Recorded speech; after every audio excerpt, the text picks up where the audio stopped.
Bisperas pa lang ng undas pero mahigit 30,000 na ang mga nakabisita sa Manila North Cemetery sa Santa Cruz sa Maynila. Mas hinigpitan na rin ang pagkumpiska sa mga pinagbabawal na gamit sa loob ng sementeryo. Para bigyan tayo ng update live mula sa Manila North Cemetery, nasa frontline ng balitang yan, si Mon Gualvez. Mon, ngayon pa lang pala ang dami ng punta dyan sa sementeryo. Kamusta ang sitwasyon?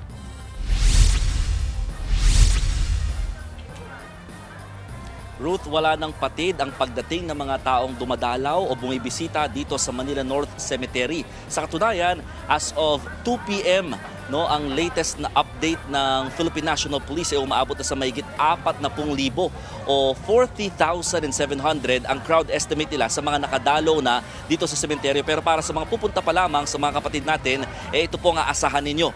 Una, kailangan nyo dumaan lahat dito sa malaking kubol o tent na may mga harang na bakal.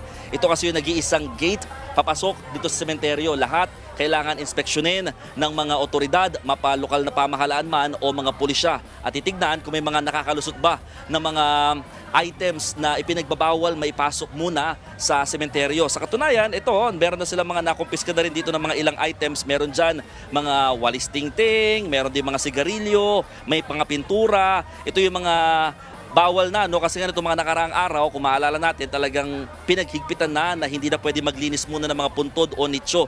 Mapapansin mo, meron ding mga number na nakalagay kasi pinapayagan namang mabalikan itong mga item kung gusto nilang kunin. Pero kung hindi na ito kukunin mamaya, diretso na daw ito sa basurahan. Meron din mga vape na kinumpiska ang mga otoridad dito. So ito ay magiging mahigpit talaga sa lahat ng mga bibisita dito sa lugar. At pagkatapos dito sa area ay talagang meron din mga nakastandby naman sa lugar na mga nag-aalok ng libreng sakay ng wheelchair para at least yung mga nahihirapan, may mga wheelchair na nag-iikot dito sa lugar para kung sakali mahirapan yung mga senior citizen o yung mahirapan maglakad, pwede, libre yan o walang bayad. Bukod dito, available pa rin naman yung libreng sakay na pinoprovide dito sa Manila North Cemetery. Sa katunayan, dahil nga marami-rami ng mga tao ang nagpupunta ngayon dito sa lugar, mahaba na rin yung pila dyan sa libreng sakay ng e-tricycle. Mahigit 30 naman ang nakalaan dito sa paggunita ng undas at umiikot yan, pabalik-balik dito sa Manila North Cemetery sa main road.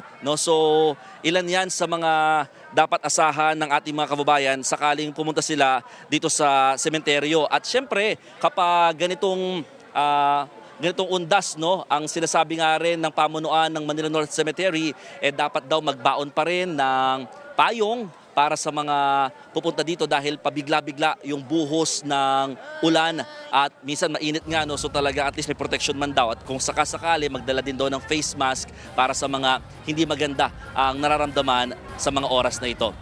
Ruth. Mon, tanong ko na lang din, hindi pa pwedeng mag-overnight, Hindi pa rin yan pwede? Oo, mahigpit pa rin pinatutupad, Ruth, yung oras ng pagdalaw o pagbisita dito sa Manila North Cemetery. Yan ay mula alas 5 lamang ng madaling araw hanggang alas 9 ng gabi. Around 8 o'clock daw ng gabi, kung may mga tao pa sa loob ng sementeryo na hindi naman residente, paunti-unti na silang palalabasin para nga at exactly 9 o'clock, talagang isasara na muna pansamantala itong sementeryo at open na ulit kinabukasan. Ruth.